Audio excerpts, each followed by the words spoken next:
और एलियंस को पैदा करती है। इस फीमेल एलियंस की हिफाजत सभी मेल एलियंस करते हैं और उसकी हिफाजत में अपनी जान तक दे देते हैं। मूरी डैन को अपने साथ एक मिशन पर ले जाने का कहती है। इस मिशन में वो फीमेल एलियन को पकड़कर उसके डीएनए से एक टॉक्सिन बनाना चाहती है जिससे सभी एलियंस को मारा जा सके। असल में सभी अब तक मेल एलियंस को मार रहे थे, लेकिन फीमेल एलियंस को मार पाना मुश्किल था। अगर फीमेल एलियंस मारी जाएं तो फिर और एलियंस पैदा नहीं होंगे और बचे हुए एलियंस को मारकर वो दुनिया को बचा लेंगे। इसके बाद वो सभी उस जगह पर जाते हैं जहाँ फीमेल एलियंस जमीन के अंदर रहती थी। इस जगह पर जाकर मूरी डैन को ऊपर ही रहने को कहती है और वो नीचे आकर फीमेल एलियन को पकड़ने लगती है। ये एलियन बहुत ताकतवर होती है और वो अपने मेल एलियंस को आवाज लगाकर उन्हें बुलाने लगती है। कुछ ही देर बाद वहाँ बहुत सारे एलियंस आने लगते हैं। ये देखकर डैन अपनी बेटी को बचाने के लिए नीचे उतर जाता है। आखिर में उस एलियन को पकड़ लिया जाता है और फिर उसे हेलीकॉप्टर से सेंटर में भेज दिया जाता है। पर तभी वहाँ कई एलियंस आ जाते हैं जिनके अटैक से काफी सोल्जर्स मारे जाते हैं।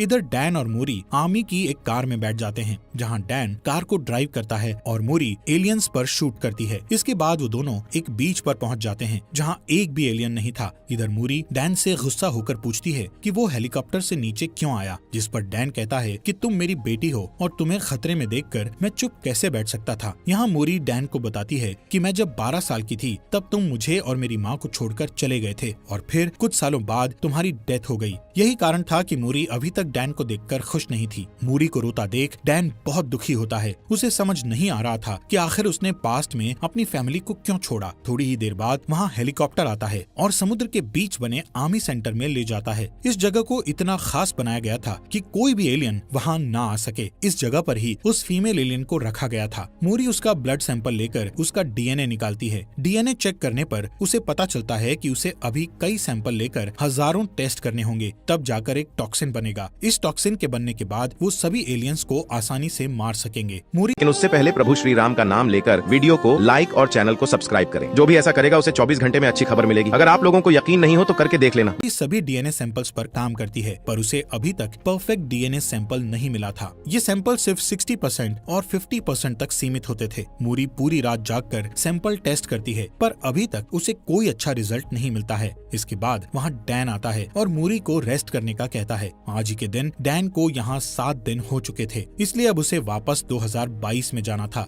डैन मूरी से पूछता है कि आखिर उसने उसे यहाँ क्यों बुलाया था, जिस पर मूरी कहती है कि अगर ये टॉक्सिन बन गया तो इसे अपनी दुनिया में वापस लेकर जाना तुम्हारा काम है, क्योंकि यहाँ और टॉक्सिन बनाने में काफी वक्त लग जाएगा। पर